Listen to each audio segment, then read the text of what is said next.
Bismillahirrahmanirrahim. Assalamualaikum warahmatullahi wabarakatuh. Alhamdulillahi rabbil alamin. Wassalatu wassalamu ala ashrafil anbiya'i wal mursalin. Nahmaduhu wa nasta'inuhu wa nastaghfiruh.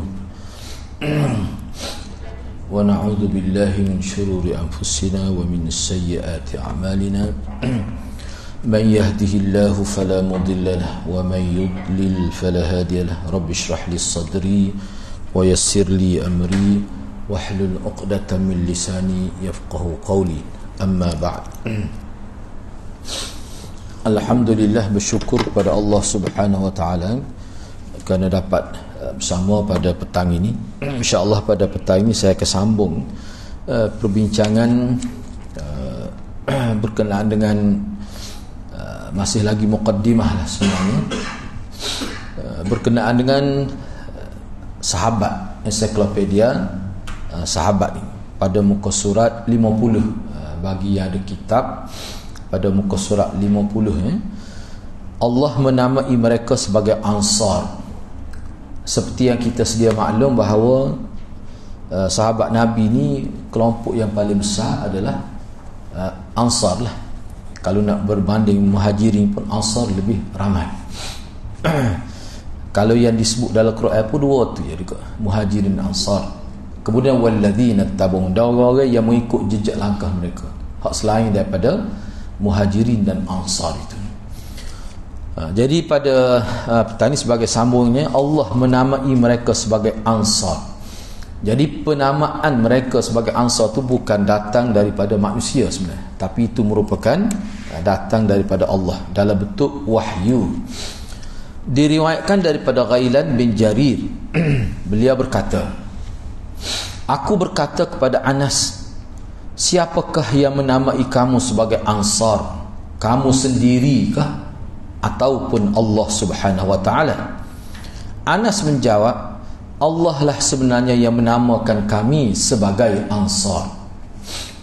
Ghailan berkata lagi, kami datang kepada Anas, lalu dia memberitahu kami tentang keutamaan Ansar dan peperangan-peperangan yang mereka sertai. Dia menghadap kepadaku atau kepada seorang laki-laki daripada kabilah Al-Azd, lalu berkata, kaummu telah melakukan ini dan ini pada hari ini dan hari ini. Maksud dia melakukan itu begini itu maksudnya terlibat dalam orang panggil kerja-kerja besar, iaitu peperangan itu. Jadi walaupun tajuk ni ringkas saja, tapi besarlah Allah menamakan mereka itu sebagai Ansar. Yang mana kita juga sedia maklum bahawa Ansar ini adalah merupakan gabungan kabilah yang memeluk Islam di Madinah, dan kelompok yang besar adalah kabilah Aus dan Khazraj itu. Itulah kelompok yang besar. Itulah disebut kalangan dengan nama Ansar. Ansar ni maksudnya penolong. Penolong siapa? Penolong Nabi Muhammad sallallahu alaihi wasallam. Jadi bertuah sungguhlah mereka. Sebab apa? Sebab kalau dunia ni kiamat pun nama Ansar itu tak hilang, tetap ada tercatat di Lauhul Mahfuz itu. Baik, barang siapa yang mencintai Ansar, maka Allah Subhanahu wa taala mencintainya. Ini tajuk ni sebenarnya ada dalam Bukhari khusus. Hubbul Ansar minal iman. Cintakan Ansar itu termasuk dalam keimanan. Inilah antara satu juz daripada keimanan. Seperti mana Nabi sallallahu alaihi wasallam bersabda, man ahabbahum ahabbahullah wa man abghadahum abghadahullah. Sesiapa yang mencintai orang-orang Ansar, nescaya Allah mencintainya, dan sesiapa yang membenci orang-orang Ansar, nescaya Allah membencinya. Jadi kecintaan Allah dan kebencian Allah terhadap seorang itu salah satu sebab dia adalah berkait dengan Ansar itu. Berkait dengan Ansar. Ini satu kelebihan. Dan Imam Bukhari juga memasukkan hadis ini sebagai manaqib Ansar, sebagai manaqib Ansar. Nabi SAW juga bersabda, innan nas yuhajiruna ilaikum wa la tuhajiruna ilaihim Walladhi nafsi biyadihi la yuhibbul ansar rajulun hatta yalqa Allah illa laqiya Allah wa huwa yuhibbuhu wa la yubghidul ansar rajulun hatta yalqa Allah illa laqiya Allah wa huwa yubghiduhu. Sesungguhnya orang ramai mereka berhijrah kepada kamu dan kamu tidak berhijrah kepada mereka. Jadi kamu tu maksudnya Ansar. Bayar ke anda baca ni lah. Kita nampaklah bertuahnya semua orang pakat pergi ke Madinah. Nabi pun pergi ke Madinah. Puak Ansar ni tunggu ya. Kalau kita baca sejarah ya, moga masa tunggu tak ada WhatsApp lagi. Nah, bunyi kata Nabi berhijrah ni pakat tunggu. Hari ni tengok tak ada siapa lagi, esok tunggu pula. Bila siapa Nabi tu kan, mana sukalah pokok dia. Tapi riwayat yang mengatakan sambut dengan selawat seperti hak itu, tala'al badru, tu tak ada, tu tidak sahih riwayat tu. Tu riwayat tu tidak sahih. Kita sawakal tu. Jadi kukuk mana pun bayangkanlah kalau kita lihat dari sudut ni, dan Nabi pun sebut innan nas, orang ramai, yakni orang Islam lah, yuhajiruna ilaikum, mereka pergi kepada kamu daripada kampung halaman mereka, pergi kepada kamu di Yathrib pada waktu itu, selepas tu nama Madinah tu, dan kamu tidak berhijrah kepada mereka. Orang yang duduk di Madinah tu, mereka tidak berhijrah ke mana-mana. Bahkan Madinah tu dinamakan Darul Hijrah, tempat orang Islam berhijrah. Demi zat yang jiwaku berada di tangannya, tidak ada seorang pun yang mencintai Ansar sampailah dia wafat, kecuali, ataupun kita ubah sikitlah terjemahan berdasarkan kepada Ta'ara ni, pasti dia wafat dalam keadaan Allah mencintainya. Tukarlah terjemahan dia. Ni anak terjemah ni berdasar pada Nahwu Arab lah. Dia panggil jawab syarat itu. Baik. Dan tidak ada seorang pun yang membenci Ansar hinggalah dia wafat. Perasaan itu tidak berubah, tetap benci pada Ansar sehingga mati. Pasti dia wafat, dia mati dalam keadaan Allah benci kepadanya. Inilah kelebihan masyarakat Ansar. Dan perkara ni antara sebab yang mendoronglah golongan Ansar pada peringkat awal bila Nabi wafat kan, mereka nak supaya jawatan Khalifatul Rasulillah, pengganti Rasulullah tu puak dia lah. Sebab banyak kelebihan. Mana kalau dia tuntut jawatan itu pun ada logiknya. Ada, kita kata muka munasabah itu ada. Sebab dia lebih Ansar. Bahaya kan. Ni kalau kita tengok sini. Kalau kita tengok dalam lain pula, pada tahun berapa? Tahun ke-11. Kena apa ni, tahun ke-11 nubuah. Maknanya 3 tahun sebelum hijrah. Dia pergi jumpa kan, lebih kurang berapa orang, tak 20 lebih gitulah, setengah riwayat sebut. Pergi jumpa Nabi. Kecek dengan Nabi, bincang nak bina kerajaan di Madinah tu. Lepas tu tahun berikutnya, tahun depan mari 72 orang. Mari ini mari hak pala-pala lah. Dan ada juga hak muda-muda pada juga disebut 72 orang. Hak ni kita sudah bersedia dah nak lantik Rasulullah untuk menjawab jawatan sebagai pemimpin utama di Madinah tu. Pada waktu tu hadut tunggu Nabi di Madinah tu 85 buah rumah. Kalau sebuah rumah tu 5 orang kali lah. Hasil daripada perjuangan pokok Ansar lah. Padahal pokok dia tak tengok pun Nabi lagi. Ini kelebihan lah. Sebab itulah hadirat kelebihan manusia ni kita tidak boleh jangka. Kita tidak boleh jangka. Di antara tanda keimanan, bukti keimanan itu salah satunya mencintai Ansar. Seperti mana Nabi SAW bersabda, ayatul iman hubbul ansar wa ayatul nifaq bughdul ansar. Di antara tanda keimanan ialah mencintai puak Ansar, dan di antara tanda munafik ialah membenci puak Ansar.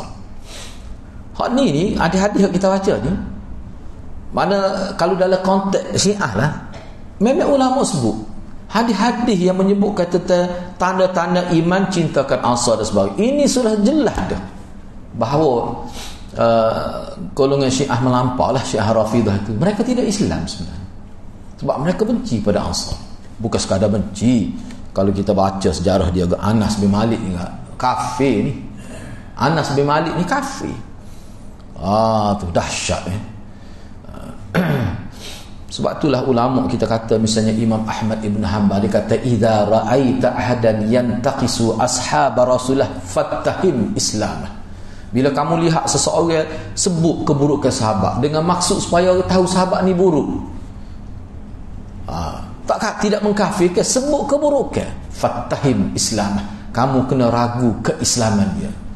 Maknanya Imam Ahmad isyarat tu tak mungkin orang Islam dia, tak mungkin orang Islam kita. Kalau orang Islam sungguh dia sayang pada sahabat, apa? Kita ni terima agama bukan direct daripada Nabi. Nabi tu punca yang sampai ke seluruh dunia, sampai ke tanah Melayu melalui siapa? Para sahabat. Tu nak ayat besarnya peranan sahabat ni. Baik, Nabi juga bersabda, Nabi SAW juga bersabda, la yubghidul ansar rajulun yu'minu billah wal yawmil akhir. Jelas lagi ni. Kalau anda nak terjemah mudahnya, kalau seseorang itu benar-benar beriman kepada Allah dan hari akhirat, dia tak akan benci kepada Ansar. Maknanya kalau benci kepada Ansar tu bukan orang beriman tu sebenarnya. Tu jelas lagi ni. Hadis ni jelas lagi. Wasiat Nabi untuk berbuat baik kepada Ansar. Ni hadis dalam bentuk wasiyah, dalam bentuk wasiyah. Wasiat ni tak payah terjemah. Orang Melayu kita faham selalu. Bila kata wasiat, macam nak nendai saka tu. Tu biasa orang Melayu kita ada faham gitu. Biasanya mak lagi Mekah wasiat. Mana benda ni penting ni, tak boleh diabaikan ni. Kena ada saksi lah atas perkara yang diwasiatkan tu. Nabi pernah berwasiat supaya berbuat baik kepada Ansar, di mana Nabi SAW bersabda, innal ansar qad qadaw alladhi alaihim wa baqiya alladhi alaikum faqbalu min muhsinihim wa tajawazu an musiihim. Sesungguhnya kalangan Ansar telah menunaikan apa yang menjadi kewajipan mereka. Gapo dia kewajipan dia? Dua perkara. Dua perkara. Kalau kita ambil sah pun tak apa dah, tapi setengah ulama sebut dua. Pertama sekali, sebelum Nabi berhijrah pada tahun ke-12 kenabian, setahun sebelum Nabi dia telah berjanji dah. Ni dalam Aqabah Thaniyah, dalam perjumpaan kedua, yang mana pada waktu tu yang menjadi jurucakap adalah pak saudara Nabi sendiri, Abbas bin Abdul Muttalib. Dalam perjumpaan itu Abbas dia minta Nabi, dia nak pergi ambil perjanjian, padahal dia tidak Islam lagi pada waktu tu. Abbas sayangnya dia kepada Nabi sebagai anak saudara, dia sendiri kecek, kamu ni pokok Ansar 72 orang ni, aku nak tahu daripada mulut pokok kamu sendiri, apa jaminan kamu bahawa kamu akan mempertahankan anak saudara aku ni? Sebab masa Nabi hijrah, Abbas tak hijrah lagi. Apa jaminan kamu akan pertahankan? Tahap mana? Aku nak dengar dengan bahasa kamu, keluar daripada mulut kamu sendiri. Pokok Ansar jawab, kami akan mempertahankan Muhammad ni dengan darah-darah kami. Kami akan jaga dia lebih daripada kami jaga anak, isteri dan anak-anak kami sendiri. Itulah. Lepas tu satu lagi, mereka berjanji untuk mempertahankan agama, risalah yang dibawa oleh Nabi. Ada dua perkara, Nabi dan apa yang dibawa oleh Nabi. Jadi jadi daripada hadis ni, Nabi kata qad qadawul ladzi alim, mereka telah melaksanakan janji-janji mereka. Dia tunai sungguh. Ramai Pokok Ansar ni mati syahid. Pokok Ansar ni mati syahid ramai. Dia ramai, Muhajirin sikit ya. Muhajirin orang sebab setengah ulama kata Nabi duduk Mekah tu tak lebih pun 160 orang yang masuk Islam sebenarnya. Kalau dalam sejarah.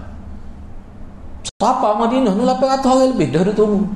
Ni Nabi Locah ni berdasarkan kepada 85 buah rumah tu. 85 buah rumah tu kalau 5 orang kali lah. Kalau 10 orang sebuah rumah, kita ambil purata 7 orang, cuba kali. Maknanya sudah ramai. Jadi betul mereka telah melaksanakan janji mereka. Dan yang tinggal ialah apa yang menjadi kewajipan kamu. Jadi kamu pula apa dia kamu buat? Ansar dia telah laksanakan tugas janji dia buat dah. Dia tepati janji. Tinggal lagi kamu, apa yang kamu nak buktikan bila kamu pergi ke Madinah. maka terimalah orang yang berbuat baik dari mereka. Jadi kita terima dengan baiklah. Puji orang buat baik. Kalau ada mereka buat salah, maafkanlah mereka. Gapo dia Nabi ni kalau kita baca dalam syarah hadis ni mempunyai nilai akhlak yang sangat tinggi. Pertama sekali, manusia ni mesti ada buat salah muka dia bukan Nabi. Orang yang mempunyai jasa sebesar Ansar ni, kalau dia ada buat silap atau satu cara lah, tajawuz, pedulikan silap dia tu, tengok kebaikan dia begitu besar, yang mana seluruh umat tak nak buat lagu tu. Sebab itulah kalau ada lah Syiah kata sahabat ni gini-gini, Ansar adalah dibuat tak betul. Hak betul, hak dia buat berjual fisabilillah, sanggup segala-gala. Hak pelik lagi yang perempuan Ansar ni pelik. Kita bincang dah sebahagiannya. Sanggup bui bini, sanggup bui harta, macam-macam. Antara kesanggupan dia lagi, bila Nabi bentuk kerajaan Madinah, dia sebut jawatan-jawatan penting beri kepada Muhajirin, dia nak duduk di bawah Muhajirin. Kalau ada orang politik lagu tu selamat negara. Saya nak jawatan-jawatan bawah-bawah ni, atas-atas muka demo ni berlaku ni. Muhajirin apa sudah terbukti dia berjaya melepasi tahap ujian Allah, dia telah lepas di. Sebab popok ni mari ke Madinah ni bawa kain, pakaian di tubuh saja. Ini pengorbanan Ansar pelik, tak sih pada jawatan. Jadi soalnya dia nak belajar dengan Ansar. Jadi masyarakat lagu ni, kelompok lagu ni, kalau ada dia buat salah, gak kesalahan dia ke apa dia? Kalau ada tajawazu an musi, peduli kata satu cara lah, lihat pada jasa dia. Kalau nak cari orang tak buat salah, tak ada di muka dunia. Ni cara Nabi didik kita dari segi akhlak. Kita kena lihat kebaikan orang, jangan duk tumpu pada kelemahan orang, keburukan orang. Tak akan aman hidup kita. Kita tak akan jumpa orang molek, dan hati kita tidak akan jadi tenang kalau sentiasa duk lihat keburukan orang. Ini nilai akhlak dalam hadis ni. Begitu juga Nabi bersabda atas nama wasiat ni, wasiat, istausu bil ansar khaira, hendaklah kamu saling berpesan-pesan, hendaklah kamu saling berwasiat supaya buat baik kepada Ansar. Akhir datang kita akan jumpa bila Nabi wafat. Setelah Nabi wafat ni, pokok tabi'in ni satu generasi yang reti bahasa. Pokok dia semayang sah dah penuh, kadang ada 3 sah penuh pokok dia aja. Dia tengok pokok Ansar mari, dia buka lalu sah, hak duduk depan undur ke belakang. Dia kata kami tak akan penuhi sah jika pokok Ansar dia, walaupun dia mari mula-mula. Apa tu? Dia kata mungkin sahabat Nabi. Kita tak pernah tengok Nabi semayang, dia tengok. Nabi kata sami Allah, dia kata Rabbana walakal hamd. Orang-orang lagu ni nak yang ni popok tabi'in ni. Duk tu masuk dia tengok belakang, ada ke popok Ansar mari lewat. Popok Ansar dia undur lalu, popok Ansar pun masuk. Itu penghormatan yang diberikan oleh masyarakat tabi'in, generasi kedua terbaik umat ini terhadap generasi pertama tu. Baik. Diriwayatkan daripada Ibnu Abbas radhiyallahu anhu yang mengatakan bahawa Rasulullah sallallahu alaihi wasallam pernah keluar dengan sehelai kain tergantung di kedua bahunya dan ikat kepala coklat kehitam-hitaman hingga beliau duduk di atas mimbar. Hak ni ulama kritik ni, kepala coklat tu makna warna tidak, sebenarnya hak ni silap ni. Ni antara yang dikritik oleh Imam Tirmizi lah. Dia kata mana kepala Nabi hitam bukan coklat. Dan ikat kepala coklat kehitam-hitaman hingga beliau duduk di atas mimbar. Kemudian beliau memuji Allah dan menyanjung lalu bersabda. Hak ni ayatnya gapo dia di sini? Mana pernah Nabi tak orang panggil kain sebar tu. Ana tak jumpa dalam satu hadis. Kalau ada boleh kita boleh terima, kalau letak tak ada masalah. Kalau letak kain sini tak so gini kan. Hak Nabi letaknya 2.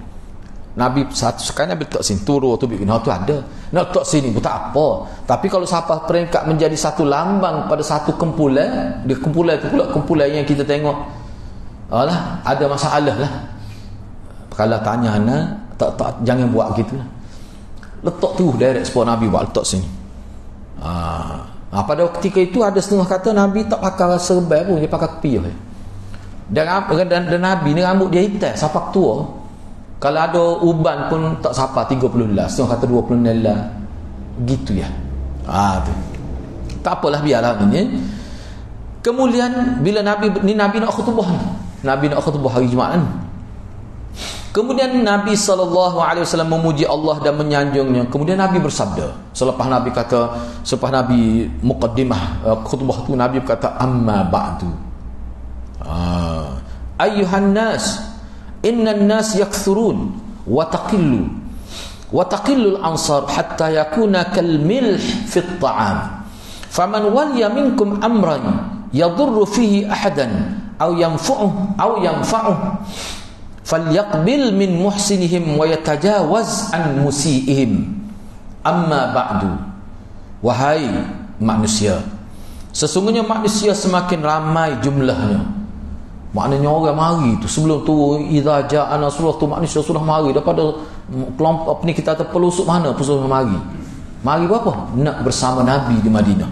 Okay, kalau kita baca sejarah kan, ni menteri dia ni hak jaga perumahan, menteri dia lain kalau Malaysia, menteri perumahan.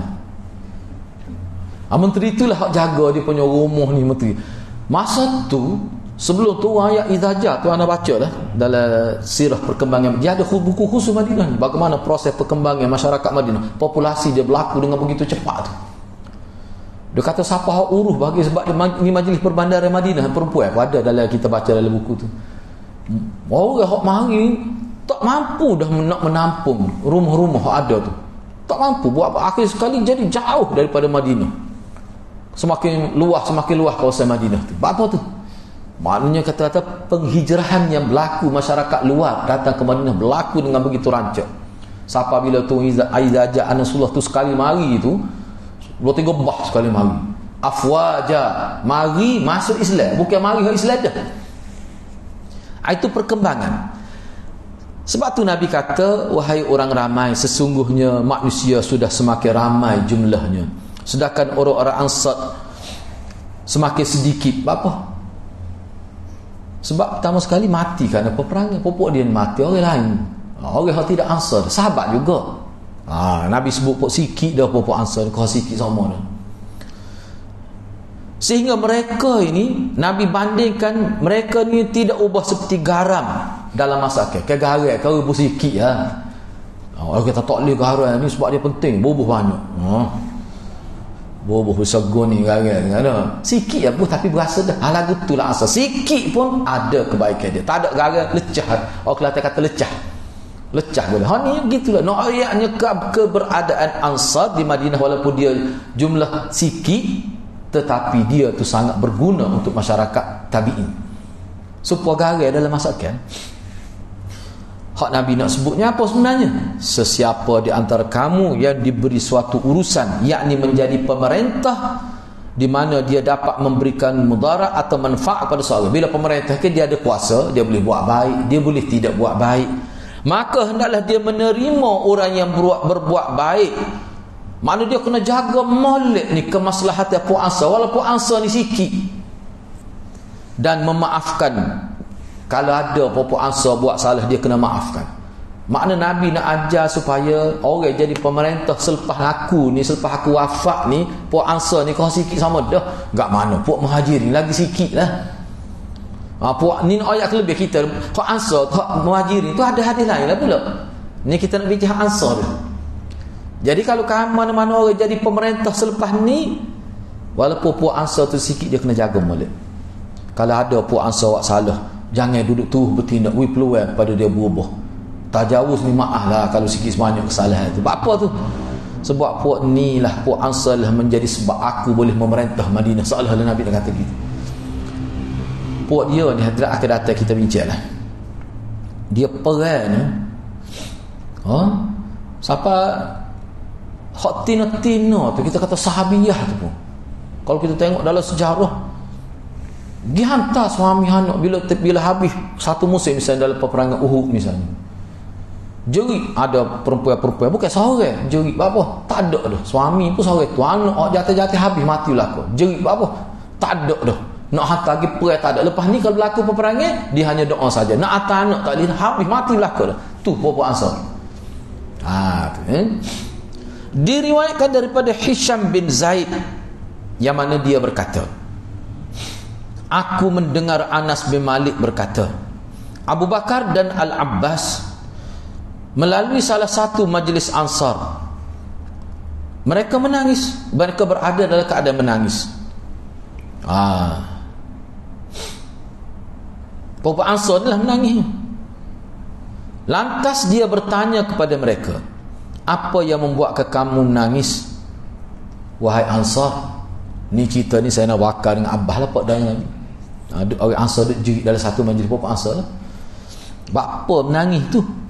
Mereka berjawab, kami teringat masa-masa kami duduk bersama baginda sallallahu alaihi wasallam. Mana dia teringat pada Nabi, duduk bersama Nabi, duduk kecek Nabi. Ni cerita ni mana lepas Nabi wafat. Jerit popok dia. Tu. Duduk jerit menangis.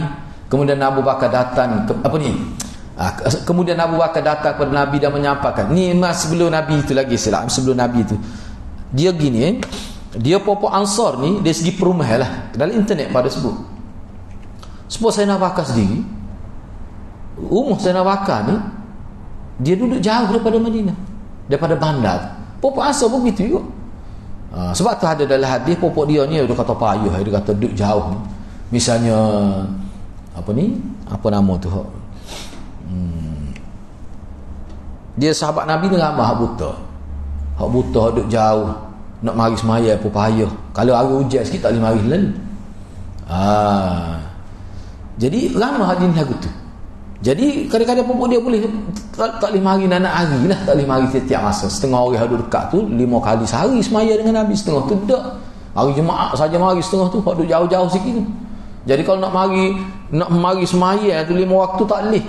Kadang-kadang bila saya nak Abu Bakar dan Abbas duduk dengan sama pok mereka, setengah tu jerit apa tak boleh sentiasa bersama. Ana baca ada sejarah setengah sahabat hak duduk kawasan pendalam ni, nak daripada kampung dia seminggu baru sampai Madinah. Hak ni lagilah kesal jiwa tu. Bila klik dekat jerit, apa nak mari pula tak tahu bila dah. Ni. Hak ni satu kisah berlaku ni, dia jerit lah. Kami teringat masa-masa kami duduk bersama baginda. Boleh tengoklah di situ Ni bawah ni dia buat ni. Bawah ni dia buat. Ni nak suruh nampak dia punya latar belakang dia. Nabi mati dah ni. Cuba tengok. Dia buat. Ni dalam riwayat Bukhari, dalam Sunan An-Nasa'i, dalam kitab Al-Fadail, dan dalam Al-Fadail Al-Hafiz Ibn Hajar sebut dalam kitab Fathul Bari masa dia syarah Bukhari. Dia kata ucapan kami teringat masa-masa kami duduk bersama baginda. Maksudnya pertemuan mereka dengan baginda. Dan mereka duduk bersama baginda. Ini mereka katakan ketika Nabi sakit. Sebab dia gini, banyak riwayat sebab Nabi sakit ni 3 kali, setengah ulama kata. Sakit berat 3 kali. Sakit tak ada semua orang tua ni. Hak sakit berat 3 kali. Jadi bila Nabi dah mula sakit, mereka takut Nabi wafat kerana sakit itulah. Sebab umur pun tua dah. Tama-tama selepas tu al-yauma akmaltu lakum dinakum tu kan, setengah sahabat besar-besar ni kata sempurna dah ni tugas Nabi ni. Biasanya kalau sempurna tugas kan, pihak orang akan ditarik lah. Mana tarik Nabi ambil semula, Allah ambil semula, Nabi utus saja lah, tugas selesai dah. Panjang lah kerana nak hurainya. Misalnya huraian yang diberi oleh ulama. Jadi bila kata al-yauma akmaltu lakum, mana setengah sahabat ni faham bahawa Nabi ni akan mati dah tak lama lagi. Nabi ni tak akan hidup sama sampai bila-bila. Jadi perasaan bahawa Nabi akan mati tu sentiasa menekan jiwa mereka. Tu yang jerit tu, tu cerita dia ni. Tu. Mereka takut Nabi wafat kerana sakitnya itu, hingga mereka tidak dapat lagi duduk bersama baginda. Maka mereka menangis kerana khawatir kehilangan. Tu cerita dia. Masa ni Nabi ada tapi ada sakit sama orang. Akan datang kita akan jumpa bagaimana setengah sahabat bila Nabi wafat lepas tu tinggal pergi rata-rata pergi. Bahkan bila sendiri pun pergi. Lepas tu mari balik pula. Cerita tu banyak juga tak betul, kena berhati-hati juga tu cerita tu. Tak apalah tu kita bincang kemudian. Jadi maka kemudian Sayyidina Abu Bakar datang kepada Nabi dan menyampaikan perkara tersebut. Puasa duk jerit ni, duk teringat masa duduk bersama Nabi, bimbang takut Nabi wafat ni lah. Anas kata bila Sayyidina Abu Bakar sebut gitu, maka Nabi keluar sambil mengikat kepala baginda dengan hujung jubah dia. Anas kata Nabi naik mimbar. Setelah itu Nabi baginda tak naik lagi. Maknanya ni naik mimbar terakhir, lepas tu sakit, tak boleh nak baca khutbah dah Nabi. Lepas tu tak boleh, ni naik mimbar terakhir, lepas tu tak boleh baca khutbah dah. Gapo dia hak Nabi naik hak ucapan akhir dalam khutbah terakhir Nabi, gapo dia Nabi kata? Cuba perhati usikum bil ansar. Silap tu sepatutnya ada alih tu pada sad itu. Usikum bil ansar fa innahum karishi wa aibati wa qad qadawu alladhi alaihim wa baqiya alladhi lahum faqbalu min muhsinihim wa yatajawaz an musiihim. Aku berwasiat kepada kamu semua agar berbuat baik kepada puak-puak Ansar, kerana mereka adalah lambangku dan peti rahsiaku. Gapo dia maksud dia ni? Cuba tengok nombor 93 bawah. Karisi ni mana mereka tu adalah lambang aku. Mana kalau nak kenal aku, tengok puak Ansar lah. Seolah-olah gitu, besar tu.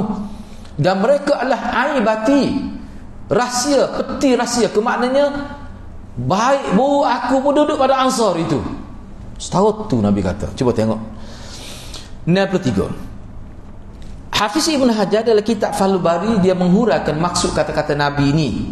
Dia kata Nabi, sabda Rasulullah sallallahu alaihi wasallam, lambang dan peti lambung ni, bukan lambung. Karisi ni lambung ni tepat aku. Dia gini, sebab dalam hadis nak sebut Nabi ni tidur, Nabi tidak tidur tegak gitu. Nabi tidur ni lambung, kadang-kadang lambung kanan, kadang-kadang lambung kiri. Tidur Kelantan, tidur ke bawah, nyenggeng. Kalau tidur gini pun tak tegak, berakhir dengan tidur gitu. Nabi memang gitu tidur dia. Baik. Jadi Ansar ni lambung aku. Dan kalau kamu nak tahu baik buruk aku, tengok dia lah. Dia tu tepat peti rahsia aku. Jadi kata Hafiz Ibn Hajar, maksud lambung dan peti rahsia aku ni maksudnya dia ni orang-orang khusus dan orang-orang yang dekat dengan aku. Tu Hafiz Ibn Hajar kata, dia ni orang khusus aku. Sebab nak sebut tadi lah, kalau nak kenal aku, tengok dia. Mana rapat benar dengan aku. Al-Qazzaz berkata, Nabi membuat perumpamaan dengan lambung kerana lambung adalah tempat menyimpan makanan yang menjadi sumber tenaga, energi, sumber tenaga. Kan? Ni kawasan lambung ni, sini orang panggil perut lah, tempat simpan makanan tu. Sumber tenaga. Dikatakan ni kata-kata Qazzaz ni adalah sebagai melihat kepada penggunaan kalimah karisi itu dalam konteks orang Arab. Misalnya, al-fulan karishu manthurah, si fulan mempunyai keluarga besar. Si fulan mempunyai keluarga besar. Bila kata keluarga besar ni apa maksud? Ada kekuatan. Sedangkan al-aibah, terjemah biasa aibah ni keaiban lah. Al-aibah keaiban, dengan ain dibaca fathah, aibah, ya sukun, setelahnya ba yang bertitik satu bawah, adalah tempat seorang menyimpan harta. Aibah tu apa ni? Aibah, dia bahasa Arab ni, setelahnya ba tu ada titik sa. Tak payah royak lah ba titik sa tu, kita kata dah. Dan setelahnya ba yang bertitik satu di bawah.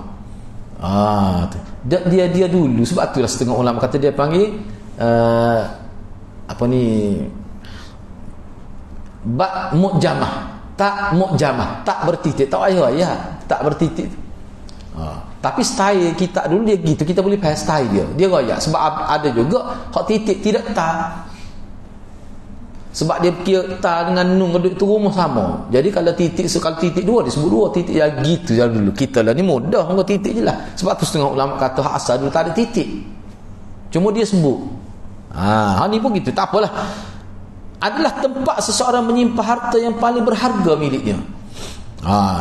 Yang dimaksudkan oleh Nabi ialah bahawa orang-orang Ansar merupakan orang-orang yang paling dipercayai bagi anda dalam menjaga rahsia Rasulullah. Di sini Nabi ni kalau dalam istilah ulama, kata-kata Nabi ni dia panggil fi maqamil madh. Kata-kata Nabi ni fi maqamil madh, Kata-kata ni kita faham maksud dia. Ni kata-kata yang menunjukkan pujian yang tinggi. Itu maksud dia, panggil maqam madh. Baik, seterusnya.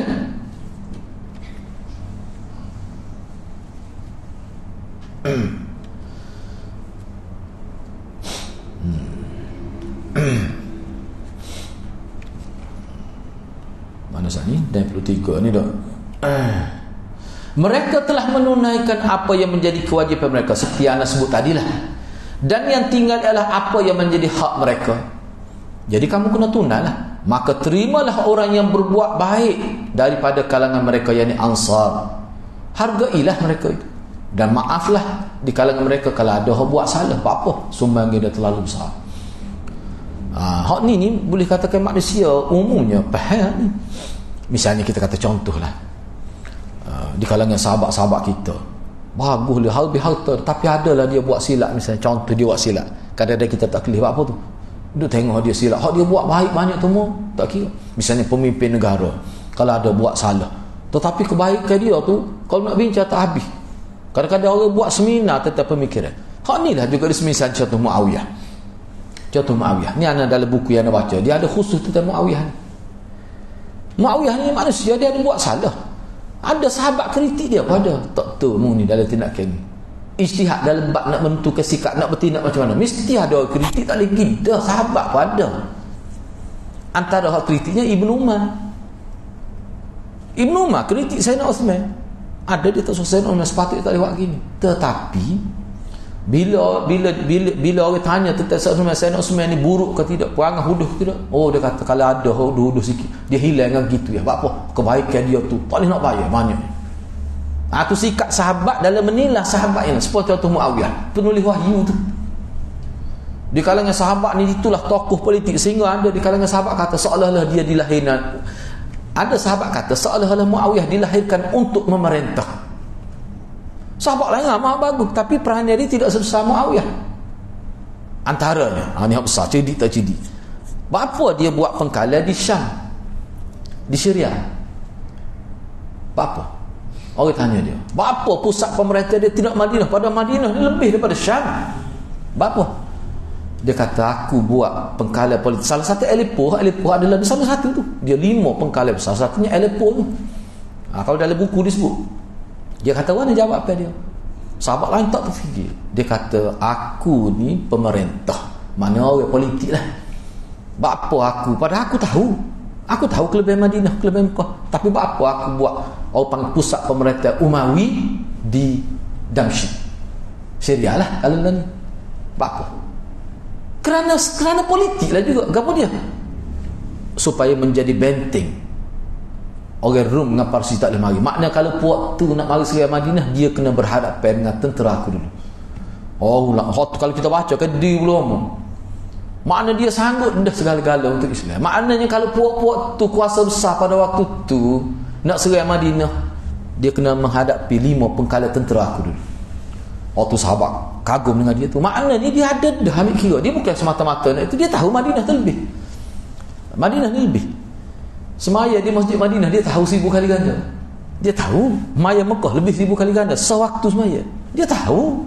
Tapi atas rasa politik untuk keselamatan dua tanah suci ni, dia buat pengkala di sana. Karena pada waktu tu yang menjadi ancaman pada kerajaan Madinah itulah kuasa besar. Itu cara berfikir Muawiyah. Sebab itulah ulama tulis kitab. Dan dia ni memanglah sebab dia ni penentang Syiah. Muawiyah ni mana Syiah ni orang mana kita kata puak-puak yang menyebar keburukan Islam, keburukan juga, tentera dia lah. Kalau tak ada puak-puak dia, mati habis dah keluarga Sayyidina Hussein tu di Karbala tu. Tentera dia siapa lebih awal je tak mati semua tu. Tinggal selebih kurang 6 orang ataupun 9 orang tak mati. Kalau tak mati itulah sebut yang bunuh abang-abang kami di medan di Karbala itu, puak-puak Syiah daripada Kufah tu. Ni hak tak mati ni menjadi saksi hidupnya.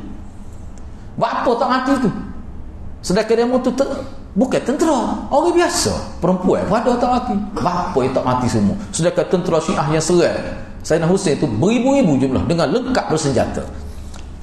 Sampai tentera dia dalam riwayat yang sahih disebutnya perisik ke kerajaan Muawiyah tu pada waktu tu, semasa tu Yazid lah, kerajaan Umayyah dapat rahsia bahawa Sayyidina Husain nak pergi ke Kufah.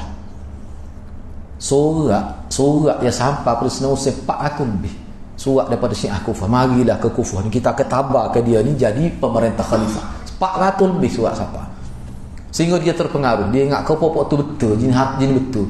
Sebab tu ulama kata Sayyidina Husain jin betul. Padahal sahabat lain kata jangan pergi Husain, ayahmu dulu kena bunuh dia ni. Ayahmu Sayyidina Ali, ayahmu kena bunuh, pokok tu penipu, sebut dah. Tapi ulama kata itulah Sayyidina Husain pergi ke Karbala kerana nak memenuhi takdir Tuhan, bahawa dia mati sana. Ulama kata gitu. Takdir Tuhan dah nak macam mana? Tapi takdir Tuhan lain yang tidak disebut oleh masyarakat Islam, sebahagiannya tidak mati kerana tentera Yazid tu sampai lebih awal. Sebab perisikkan dia kata bila sampai di sini, mana tentera Syiah ni, dia pada dalam kitab disebut pemberontak terhadap Sayyidina Uthman itu memang rancang nak bunuh dah. Jadi bahagian perisikkan tahu dia sampai kepada kerajaan Muawiyah, kerajaan Umawi, tentera dia hantar, tapi lewat, tapi sempatlah bertempur itu. Itulah boleh selamat sepikas kita sembilan. Dalam kitab Syiah pun ada. Anda baca dalam kitab Nahjul Balaghah, kitab Syiah ada sebut tu, riwayat dia sendiri, tapi orang kita tak tahu. Baik, sebab itulah Syiah adalah waktu Syiah baik tu dia panggil popok bukaiyun, popok yang menangis. Apa jahatlah popok kita, apa kita pergi bunuh Sayyidina Husain ni. Popok tak tahu perancangan ahli politik ni. Popok Syiah di kalangan rakyat biasa ni tak tahu tu bahawa kepala Syiah di Kufah tu pergi bunuh Sayyidina Husain. Bila tahu tu buat dia menangis mana? Di tepi Sungai Furat duk jogi. Jogi sampai mata, dia panggil popok bukaiyun.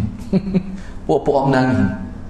Dalam kitab Syiah tu, kitab kita pada sebut. Tu kan. Baik. Begitulah. Jadi kalau ada mereka buat salah pun tak sudut cara lah. Ni macam-macam Hadrat tengok dalam kitab, kadang-kadang setengah-setengah nak bawa, dia kata popok Ansar makan banyak pun jadi isu. Dia kata Ansar makan sore. Saya kuasa sore makan popok dia makan banyak. Sedangkan Nabi tak beri makan banyak. Dalam kitab ada tu nak bawa popok Ansar. Ansar kan besar, bukan itik. Dia boleh makan sore. Pasal mana perut popok Ansar. Tengok tu dia nak bawa popok Ansar. Anak kata jahat semua lah popok ni. Asalkan ada je boleh bau. Bagi lagi tu kalau anak kita tak kelih pun.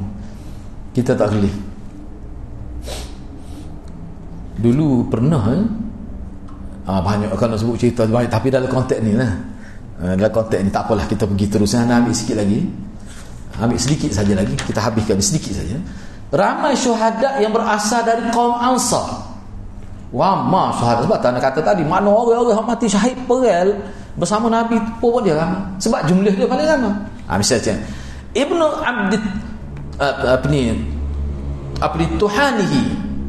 Abdit Tuhanihi dalam kitab dia Al-Iqdul Farid, dia kata kaum lelaki Ansar adalah orang-orang yang sangat berani. Abdullah bin Abbas berkata, ni tokoh besar, ni antara empat ilmuwan ataupun empat fuqaha Madinah, ni salah seorangnya, Abdullah bin Abbas, pupu Nabi. Dia kata pedang-pedang tidak dihunus, tentera tidak menyerang, barisan pasukan tidak dikemas, sehinggalah sepasang anak Qailah, yakni Aus dan Khazraj, masuk Islam. Keduanya adalah sahabat-sahabat Ansar dari Bani Amr bin Amir daripada Al-Azd. Maksudnya bila penyertaan apa-apa Ansar dalam tentera Nabi, barulah Nabi menggerakkan tentera tu. Ayatnya ke dia? Puak dia ramah. Dia sanggup. Ni pokok dia. Enggak pokok dia ni, kalau kita tengok dalam sejarah, bila dia masuk nak perang, dia tak minta dengan Nabi. So beli kasut nak pergi perang. Dia buat sendirilah ke. Kalau satu keluarga dia pakat waktu biru, buat pedang, tepuh pedang daripada kabilah ni sendiri. Pergi perang tu lengkap dia, baju besi komplit. Dia tak minta, tidak menyusahkan kerajaan Madinah. Puak dia ni. Kita ni tak boleh peruntukkan sikit. Sopoh kerajaan 4 hari 4 malam. Nyakit orang kita. Nak wan kau didik gitu, didik dengan benda. Dia tidak. Apa dia bacalah sejarah Bapa Ansar ni. Baik, tak apalah. Jadi bila ni sepasang anak Qailah, ni di bahasa dia lah sepasang anak Qailah ni, iaitu Aus dan Khazraj. Sebab apa ni asal anak beranak ni balah sampai jahiliah. Kisah ekor kambing pun beratus tahun nak tetok. Siapa tak boleh. Banyaklah ceritanya siapa Aus, maknanya Aus dengan Khazraj ni, siapa nak nikah tu tak boleh nak nikah. Terus ada darah kira sama nak tapi tak boleh. Apa? Kena nikah sama Ansar, kena nikah sama. Jadi isu. Siapa anak-anak darah tu bersyair, sedih dia. Apa? Kipok dia balah, dia tak boleh nak nikah. Kipok balah ni anak tak boleh nak nikah. Padahal anak tak balah. Tu noyak kerahdah buat dia pereka awal dulu. Ni bobot dia ni. Baik, di dalam Sahih Bukhari disebutkan sebuah riwayat daripada Qatadah yang berkata, kami tidak mengetahui satu kabilah yang paling banyak, yang paling ramai orang mati syahid, lagi membanggakan, menjadi kebanggaan pada hari kiamat berbanding orang asal. Tak ada orang paling ramai mati syahid dan menjadi kebanggaan di hari akhirat ni lah golongan Ansar paling ramai mati syahid. Qatadah kata lagi, dia kata Anas bin Malik telah menyampaikan kepada kami bahawa perang Uhud jumlah Ansar yang gugur adalah 70 orang. Pada peristiwa Bi'ru Ma'unah yang gugur dari kalangan Ansar 70 orang. Demikian juga dalam peperangan Yamamah, dia berkata peristiwa Bi'ru Ma'unah berlaku pada zaman Nabi, sedangkan perang Yamamah berlaku pada zaman Abu Bakar ketika melawan puak-puak murtad Musailamatul Kazzab. Nak ayatnya puak Ansar ni perang zaman Nabi, perang lepas Nabi wafat, tak berhenti perang. Tidak kata bila Nabi wafat padai-padai lah dia kata. Tak, terus perang lagi.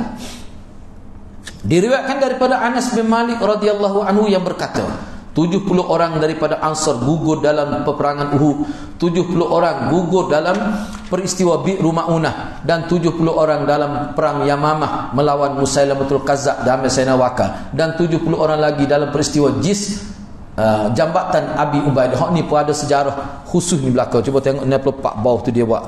Gitulah. Hak ni kalau tarik dalam, cuba tarik lah. Kalau tarik ke Arab, jim, sin, ra. Jis Abi Ubaidah. Jis mana jambatan. Bina jambatan, buat jambatan sementara nak supaya tentera boleh lalu. Tu. Lepas tu roboh jambatan. Tu boleh baca dalam internet pada. Apa dia? Apa Ansar ni? Ini kelebihan Ansar. Sebab itulah Nabi puji dia sebelum Nabi wafat. Kan ada hadis kita jumpa juga kan, Nabi kata Ansar telah melaksanakan janji dia. Hak dia janji nak mempertahankan aku depan pot darah aku abah dia buat sungguh. Dia tidak kecek saja apa Ansar. Begitulah. InsyaAllah untuk minggu hadapan ni kita bincang pula Ansar ni termasuk orang-orang yang paling dicintai oleh Rasulullah sallallahu alaihi wasallam. Jadi kita berhenti setakat tu lah dulu ya. Jadi banyak ilmu-ilmu lagu ni orang kita tak tahu apa pun sebenarnya. Apa sebab dia tidak jadi sukatan masyarakat di surah-surah. Kalau kapung tak ada langsung, kita nak baca pun udah kata gaburia lagu ni. Tak minat langsung. Tamu-tamu waktu asar ni belum. Anak aku pelik ikut waktu asar ni. Tapi tak apalah.